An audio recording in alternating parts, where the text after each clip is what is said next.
नमस्कार प्रिय मित्रों, स्वागत है आप सबका अपने चैनल कथा साहित्य दर्पण में। आज हम लोग सुनने जा रहे हैं नेट जेआरएफ के पाठ्यक्रम में लगी हुई एक और कहानी इंस्पेक्टर माता दीन चांद पर, जो कि हरिशंकर परसाई जी की एक व्यंग्य कहानी है। तो आइए सुनते हैं। वैज्ञानिक कहते हैं चांद पर जीवन नहीं है। सीनियर पुलिस इंस्पेक्टर माता दीन कहते हैं वैज्ञानिक झूठ बोलते हैं, वहाँ हमारे जैसे मनुष्यों की ही आबादी है। विज्ञान ने हमेशा इंस्पेक्टर माता दीन से मात खाई है। फिंगरप्रिंट विशेषज्ञ कहता रहता है छुरे पर पाए गए निशान मुलजिम की उंगलियों के नहीं हैं, पर माता दीन उसे सज़ा दिला ही देते हैं। माता दीन कहते हैं ये वैज्ञानिक केस का पूरा इन्वेस्टिगेशन नहीं करते। उन्होंने चांद का उजला हिस्सा देखा और कह दिया वहाँ जीवन नहीं है। मैं चांद का अंधेरा हिस्सा देखकर आया हूँ, वहाँ मनुष्य जाति है। यह बात सही है, क्योंकि अंधेरे पक्ष के माता दीन माहिर माने जाते हैं। पूछा जाएगा इंस्पेक्टर माता दीन चांद पर क्यों गए थे? टूरिस्ट की हैसियत से या किसी फरार अपराधी को पकड़ने? नहीं, वे भारत की तरफ से सांस्कृतिक आदान प्रदान के लिए गए थे। चांद सरकार ने भारत सरकार को लिखा था, यूँ हमारी सभ्यता बहुत आगे बढ़ रही है, पर हमारी पुलिस में पर्याप्त सक्षमता नहीं है। वह अपराध का पता लगाने और उसे सज़ा दिलाने में अक्सर विफल होती है। सुना है आपके यहाँ राम राज है। मेहरबानी कर किसी पुलिस अफसर को भेज दें जो हमारी पुलिस को शिक्षित कर दे। गृह मंत्री ने सचिव से कहा, किसी आईजी को भेज दो। सचिव ने कहा, नहीं सर, आईजी नहीं भेजा जा सकता, प्रोटोकॉल का सवाल है। चांद हमारा एक क्षुद्र उपग्रह है, आईजी के रैंक के आदमी को नहीं भेज सकेंगे, किसी सीनियर इंस्पेक्टर को भेजे देता हूँ। तय किया गया कि हजारों मामलों के इन्वेस्टिगेटिंग ऑफिसर सीनियर इंस्पेक्टर माता दीन को भेजा जाए।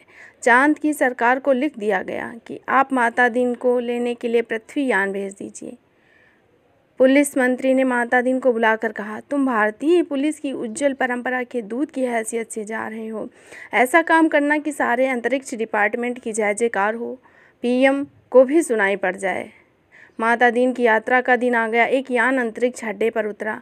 माता दीन सबसे विदा लेकर यान की तरफ बढ़े। वे धीरे धीरे कहते जा रहे थे, प्रविश्य नगर की जय, प्रविश्य नगर की जय, सब काजा हृदय राखी कौशलपुर राजा। यान के पास पहुंचकर माता दीन ने मुंशी अब्दुल गफूर को पुकारा। मुंशी गफूर ने एड़ी मिलाकर सल्यूट फटकारा, बोला, जी सर। एफआईआर रख दी है? जी सर। और रोज नामचे का नमूना? जी सर। वे यान में बैठने लगे। हवलदार बलभद्र को बुलाकर कहा, हमारे घर में जचकी के बखत अपनी पत्नी को मदद के लिए भेज देना। बलभद्र ने कहा, जी सर। गफूर ने कहा, आप बेफिक्र रहें सर, मैं अपने पत्नी को भेज दूंगा खिदमत के लिए। माता दीन ने यान के चालक से पूछा, ड्राइविंग लाइसेंस है? जी है साहब। और गाड़ी में बत्ती ठीक है? जी सर। माता दीन ने कहा, सब ठीक ठाक होना चाहिए, वरना हरामजादे का बीच अंतरिक्ष में ही चालान करा दूंगा। चंद्रमा से आए चालक ने कहा, हमारे यहाँ आदमी इस तरह से नहीं बोलते। माता दीन ने कहा, जानता हूँ बे, तुम्हारी पुलिस कमज़ोर है, अभी मैं उसे ठीक करता हूँ। माता दीन यान में कदम ही रखे थे कि हवलदार राम सजीवन भागता हुआ आया और बोला, सर, एसपी साहब के घर से मैम साहब कह रही हैं कि चांद से एड़ी चमकाने का पत्थर लेते आना। माता दीन खुश हुए, बोले, कह देना बाई साहब से, ज़रूर लेते आऊँगा। वे यान पर बैठे और यान उड़ चला। पृथ्वी के वायुमंडल से यान बाहर ही निकला था कि माता दीन ने चालक से कहा, अभी हॉर्न क्यों नहीं बजाता? चालक ने जवाब दिया, आसपास लाखों मील तक कुछ नहीं है। माता दीन ने डांट कर कहा, रूल इज़ रूल, हॉर्न बजाता चल। अंतरिक्ष में हॉर्न बजता हुआ यान चांद पर उतर गया। अंतरिक्ष अड्डे पर पुलिस अधिकारी माता दीन के स्वागत के लिए खड़े थे। माता दीन रोब से उतरे और उन अफसरों के कंधों पर नज़र डाली। वहाँ किसी के स्टार नहीं थे, फीते पर भी किसी के कोई स्टार नहीं लगा हुआ था। लिहाजा माता दीन ने एड़ी मिलाना और हाथ उठाना ज़रूरी नहीं समझा। फिर उन्होंने सोचा, मैं यहाँ इंस्पेक्टर की हैसियत से नहीं, सलाहकार की हैसियत से आया हूँ। माता दीन को वे लोग लाइन में ले गए और एक अच्छे बंगले में टिका दिया। एक दिन आराम करने के बाद माता दीन ने काम शुरू कर दिया। पहले उन्होंने पुलिस लाइन का मुलाहजा किया। शाम को उन्होंने आईजी से कहा, आपके यहाँ पुलिस लाइन में हनुमान जी का मंदिर नहीं है? हमारे यहाँ रामराज में पुलिस लाइन में हनुमान जी हैं। आईजी ने कहा, हनुमान कौन थे? हम नहीं जानते। माता दीन ने कहा, हनुमान का दर्शन हर कर्तव्यपरायण पुलिस वाले के लिए ज़रूरी है। हनुमान सुग्रीव के यहाँ स्पेशल ब्रांच में थे। उन्होंने सीता माता का पता लगाया था। एबडक्शन का मामला था। दफ़ा 362। हनुमान जी ने रावण को सज़ा वहीं दे दी, उसकी प्रॉपर्टी में आग लगा दी। पुलिस को यह अधिकार होना चाहिए कि अपराधी को पकड़े और सज़ा दे दे, अदालत में जाने का झंझट नहीं। मगर यह सिस्टम अभी हमारे राम राज्य में नहीं चालू हुआ है। हनुमान जी के काम से भगवान राम बहुत खुश हुए। वे उन्हें अयोध्या ले आए और टॉन ड्यूटी में तैनात कर दिया। वही हनुमान हमारे आराध्य देव हैं। मैं उनकी फ़ोटो लेते आया हूँ। उस पर से मूर्तियाँ बनवाइए और हर पुलिस लाइन में स्थापित करवाइए।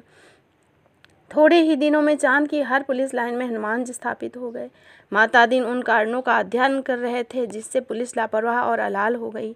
वही अपराधों पर ध्यान ही नहीं देती, कोई कारण नहीं मिल रहा था। एकाएक उनकी बुद्धि में एक चमक आ गई। उन्होंने मुंशी से कहा, जरा तनख्वाह का रजिस्टर तो बताओ। तनख्वाह का रजिस्टर देखा तो सब समझ गए, कारण पकड़ में आ गया। शाम को उन्होंने पुलिस मंत्री से कहा, मैं समझ गया आपकी पुलिस मुस्तैद क्यों नहीं है। आप इतनी बड़ी तनख्वाहें देते हैं ना, इसलिए। सिपाही को 500, थानेदार को 1000। ये क्या मजाक है। आखिर पुलिस अपराधी को क्यों पकड़े। हमारे यहाँ सिपाही को 100 और इंस्पेक्टर को 200 मिलते हैं, तो वे 24 घंटे जुर्म की तलाश करते हैं। आप तनख्वाह घटाइए पहले। पुलिस मंत्री ने कहा, अगर यह हुआ तो अन्याय होगा। अच्छा वेतन नहीं मिलेगा तो ये काम नहीं करेंगे। माता दीन ने कहा, इसमें कोई अन्याय नहीं है। आप देखेंगे कि पहली घटी तनख्वाह मिलते ही आपकी पुलिस की मनोवृत्ति में क्रांतिकारी परिवर्तन हो जाएगा। पुलिस मंत्री ने तनख्वाहें घटा दी और 2-3 महीने में सचमुच फर्क आ गया। पुलिस एकदम मुस्तैद हो गई, सोते से एकदम जाग गई, चारों तरफ नज़र रखने लगी। अपराधियों की दुनिया में घबराहट छा गई। पुलिस मंत्री ने तमाम थानों के रिकॉर्ड देखे, पहले से कई गुना अधिक केस रजिस्टर हुए। उन्होंने माता दीन से कहा, मैं आपकी सूझ की तारीफ करता हूँ, आपने तो क्रांति कर दी, पर यह हुआ कैसे। माता दीन ने समझाया, बहुत मामूली है। कम तनख्वाह दोगे तो मुलजिम की गुजर नहीं होगी। 100 रुपये में सिपाही बच्चे को नहीं पाल सकता, 200 में इंस्पेक्टर ठाट बाट से नहीं रह सकता। उसे ऊपरी आमदनी की ज़रूरत पड़ेगी, और ऊपरी आमदनी तभी होगी जब वह अपराधी को पकड़ेगा, गरज की वह अपराध पर नज़र रखेगा, सच कर्तव्यपरायण और मुस्तैद हो जाएगा। चंद्रलोक में इस चमत्कार की खबर फैल गई। लोग माता दीन को देखने आने लगे कि वह आदमी कैसा है जो तनख्वाह कम करके सक्षमता ला देता है। पुलिस के लोग भी खुश हो गए। वे कहे, गुरु आप इधर ना आते तो हमारी तनख्वाह से ही गुजर बसर रहती। सरकार भी खुश थी कि मुनाफे का बजट बनेगा। आधी समस्या हल हो गई। पुलिस अपराधी पकड़ने लगी। अब मामले की जांच विधि में सुधार हो गया। अपराध को पकड़ने के बाद उसे सज़ा दिलाना। माता दीन इंतजार कर रहे थे कि कोई बड़ा केस हो जाए तो नमूने के तौर पर उसका इन्वेस्टिगेशन करें। एक दिन आपसी मारपीट में एक आदमी मारा गया। माता दीन कोतवाली में आकर बैठ गए और बोले, नमूने के लिए इस केस का इन्वेस्टिगेशन मैं करता हूँ, आप लोग सीखिए। यह कत्ल का केस है। कत्ल के केस में एविडेंस बहुत पक्का होना चाहिए। कोतवाल ने कहा, पहले कातिल का पता लगाया जाए, तभी तो एविडेंस इकट्ठा किया जाएगा। माता दीन ने कहा, नहीं, उल्टे मत चलो, पहले एविडेंस को देखो। क्या खून नहीं मिला कहीं, किसी के कपड़े पर या और कहीं। एक इंस्पेक्टर ने कहा, हाँ, मारने वाले तो भाग गए। मृतक सड़क पर पड़ा था। एक भला आदमी वहाँ रहता था, वह उसे उठाकर अस्पताल ले गया। उस भले आदमी के कपड़ों पे खून के दाग लग गए हैं। माता दीन ने कहा, उसे फौरन गिरफ्तार करो। कोतवाल ने कहा, मगर उसने तो मरते हुए आदमी की मदद की। माता दीन ने कहा, वह सब ठीक है, पर तुम खून के दाग ढूंढने कहाँ जाओगे। जो एविडेंस मिल रहा उसे तो कब्जे में करो। वह भला आदमी पकड़कर बुलवाया गया। उसने कहा, मैंने तो मरते आदमी को अस्पताल भिजवाया था, मेरा क्या कसूर है। चांद की पुलिस उसकी बात से एकदम प्रभावित हुई। माता दीन नहीं प्रभावित हुए। सारा पुलिस महकमा उत्सुक था कि अब माता दीन क्या तर्क निकालेंगे। माता दीन ने उससे कहा, तुम झगड़े की जगह पर गए क्यों। उसने जवाब दिया, मैं झगड़े की जगह पर नहीं गया, मेरा मकान वहाँ है, झगड़ा मेरे मकान के सामने हुआ। अब फिर माता दीन की प्रतिभा की परीक्षा थी। सारा महकमा उत्सुक था। माता दीन ने कहा, मकान तो ठीक है, पर मैं पूछता हूँ कि झगड़े की जगह पे जाना ही क्यों। इस तर्क का कोई जवाब नहीं था। वह बार बार कहता, मैं झगड़े की जगह पर नहीं गया, वहीं मेरा मकान है। माता दीन उसे जवाब देते, सो ठीक है, पर झगड़े की जगह पर जाना ही क्यों। इस तर्क की प्रणाली से पुलिस के लोग बहुत प्रभावित हुए। अब माता दीन ने इन्वेस्टिगेशन का सिद्धांत समझाया। देखो, आदमी जो मर गया है, यह तो पक्का है कि किसी ने उसे जरूर मारा है। कोई कातिल है, किसी को तो सज़ा होनी ही है। सवाल यह है कि सज़ा किसको हो। पुलिस के लिए यह सवाल इतना महत्व नहीं रखता जितना यह कि जुर्म किस पर साबित हो। यह किस बात पर होना चाहिए? कत्ल हुआ है तो किसी को तो सज़ा होगी ही, मरने वाले को होती है या बेकसूर को, यह अपने सोचने की बात नहीं है। मनुष्य सब बराबर हैं, सब उसी परमात्मा का अंश है, हमें भेदभाव नहीं करना है। दूसरा सवाल है कि जुर्म किस बात पर साबित होना चाहिए? इसका निर्णय इन लोगों से होगा। क्या वह आदमी पुलिस के रास्ते में आता है? क्या उसे सज़ा दिलाने से ऊपर के लोग खुश होंगे? माता दीन को बताया गया वह भला आदमी है, पर पुलिस अन्याय करे तो विरोध करता है। जहाँ तक ऊपर के लोगों का सवाल है, वह वर्तमान सरकार की विरोध का राजनीति करने वाला है। माता दीन ने टेबल ठोकर कहा, फर्स्ट क्लास केस, पक्का एविडेंस और ऊपर का सपोर्ट। एक इंस्पेक्टर ने कहा, पर हमारे गले यह बात नहीं उतरती कि एक निरपराध भले आदमी को सज़ा क्यों दिलाई जाए। माता दीन ने समझाया, देखो मैं समझा चुका हूँ कि सब में उसी ईश्वर का अंश है, सज़ा इसे हो या उसे, फांसी पर तो ईश्वर ही चढ़ेगा। फिर तुम कपड़ों पर खून मिले हैं, इसे छोड़कर कहाँ और ढूंढोगे? तुम भरो FIR। माता दीन ने FIR भरवा दी, वक्त ज़रूरत खाली जगह छुड़वा दी। दूसरे दिन पुलिस कोतवाल ने कहा, गुरुदेव हमारी तरफ तो बड़ी आफत है, तमाम भले आदमी आते हैं और कहते हैं उस बेचारे बेकसूर को क्यों फंसा रहे हो? ऐसा तो चंद्रलोक में कभी नहीं हुआ, बताइए हम क्या जवाब दें? माता दीन ने कोतवाल से कहा, मत घबराओ, शुरू में इस काम में आदमी को शर्म आती है, आगे तुम्हें बेकसूर को छोड़ने में शर्म आएगी। कोतवाल ने कहा, वे सब SP के पास जाएंगे। माता दीन बोले, SP से कह दो कि ऊपर से काम हो रहा है। तो वे लोग पुलिस मंत्री के पास पहुंचेंगे, पुलिस मंत्री से कहेंगे, भैया मैं क्या करूं, यह ऊपर से हो रहा है। तो वे प्रधानमंत्री के पास जाएंगे, तो प्रधानमंत्री से कह देना कि मैं जानता हूँ ये निर्दोष है, पर यह ऊपर से हो रहा है। कोतवाल ने कहा, तब वे? माता दीन ने कहा, तब क्या, वे किसके पास जाएंगे? भगवान के पास। मगर भगवान के पास पूछकर कौन लौटा है? कोतवाल चुप रह गया, वह इस प्रतिभा से चमत्कृत था। माता दीन ने एक मुहावरा ऊपर से हो रहा है कहकर बताया, हमारे देश में 25 सालों से सरकार को यही मुहावरा बचा रहा है, तुम लोग भी इसे सीख लो। केस की तैयारी होने लगी। माता दीन ने कहा, अब 4-6 चश्मदीद गवाह ले आओ। कोतवाल, चश्मदीद गवाह कैसे मिलेंगे? जब किसी ने उसे मारते हुए देखा ही नहीं तो चश्मदीद गवाह कोई कैसे होगा? माता दीन ने सिर ठोक लिया, किन बेवकूफ़ों के बीच फंसा दिया गवर्नमेंट ने, इन्हें तो ABCD भी नहीं आती। झल्लाकर कहा, चश्मदीद गवाह किसे कहते हैं जानते हो? चश्मदीद गवाह वह नहीं है जो देखे, बल्कि वह है जो कहे कि मैंने देखा है। कोतवाल ने कहा, ऐसा कोई क्यों कहेगा? माता दीन ने कहा, कहेगा, समझ में नहीं आता कैसे डिपार्टमेंट चलाते हो? अरे चश्मदीद गवाहों की लिस्ट पुलिस के पास पहले से ही रहती है, जहाँ ज़रूरत हुई उन्हें चश्मदीद बना दिया। हमारे यहाँ ऐसे आदमी हैं जो साल में 300-400 वारदातों की चश्मदीद गवाह होते हैं। हमारी अदालतें भी मान लेती हैं कि इस आदमी ने कोई दैवी शक्ति जरूर रखी है, जिससे यह जान लेता है कि अमुक जगह वारदात होने वाली है और वह पहले से ही वहाँ पहुँच जाता है। मैं तुम्हें चश्मदीद गवाह बना कर देता हूँ। 8-10 उठाई गिरों को बुला लाओ, जो चोरी, मारपीट, गुंडागर्दी करते हो, जुआ खिलाते हो या शराब उतारते हो। दूसरे दिन शहर के 8-10 नवरत्न कोतवाली में हाजिर किए गए। उन्हें देख माता दीन गदगद हो गए। बहुत दिन हो गए थे ऐसे लोगों को देखे हुए, बड़ा सूना सूना लग रहा था। माता दीन का प्रेम उमड़ा। उसने कहा, तुम लोगों ने उस आदमी को लाठी से मारते हुए देखा था ना?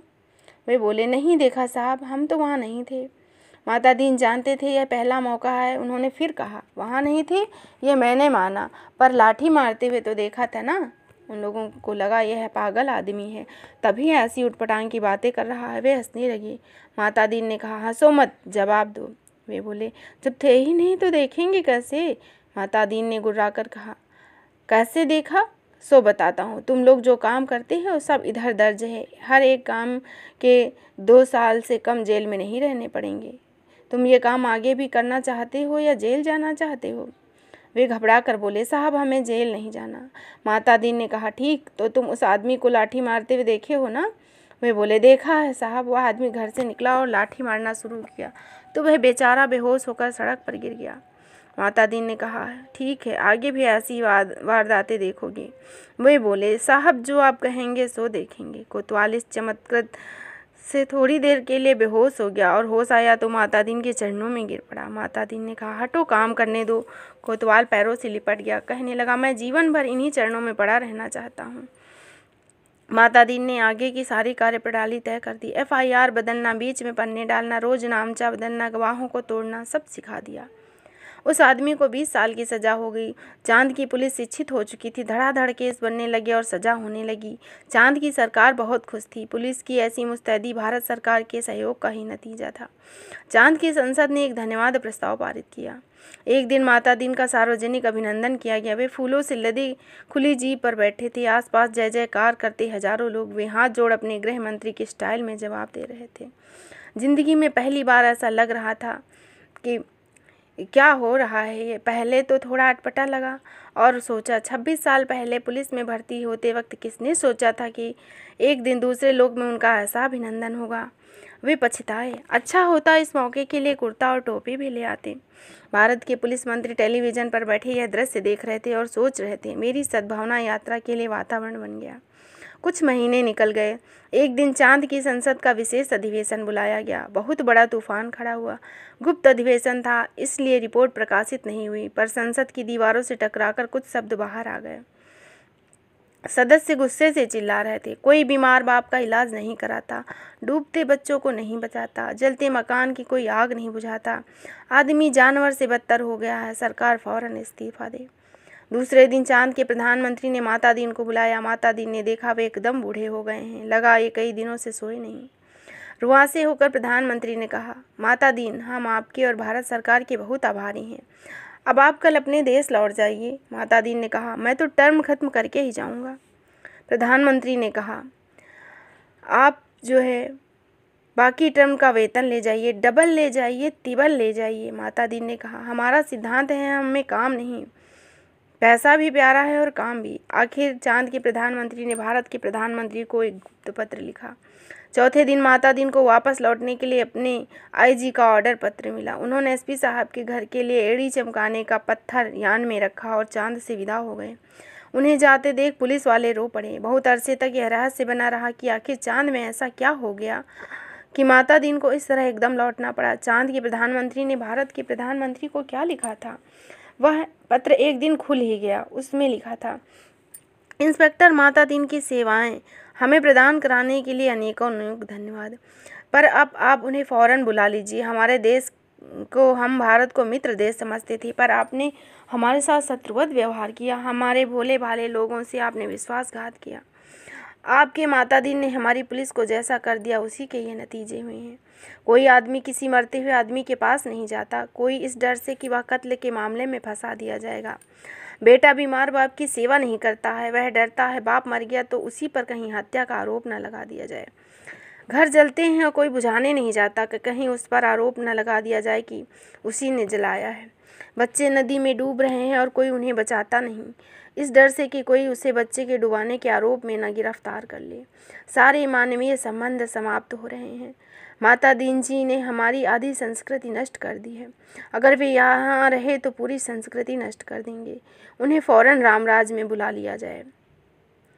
तो इस तरह आप लोग सुन रहे थे हरिशंकर परसाई जी के द्वारा लिखी हुई व्यंग कहानी इंस्पेक्टर माता दीन चांद पर, जो कि नेट के पाठ्यक्रम में भी लगी हुई है। आशा करती हूँ आपको यह कहानी अवश्य ही पसंद आई होगी। यदि आपको यह कहानी पसंद आवे तो प्लीज़ इसे लाइक अवश्य करिएगा और इस चैनल को सब्सक्राइब भी। तो फिर मिलेंगे एक नई कहानी के साथ, तब तक के लिए धन्यवाद।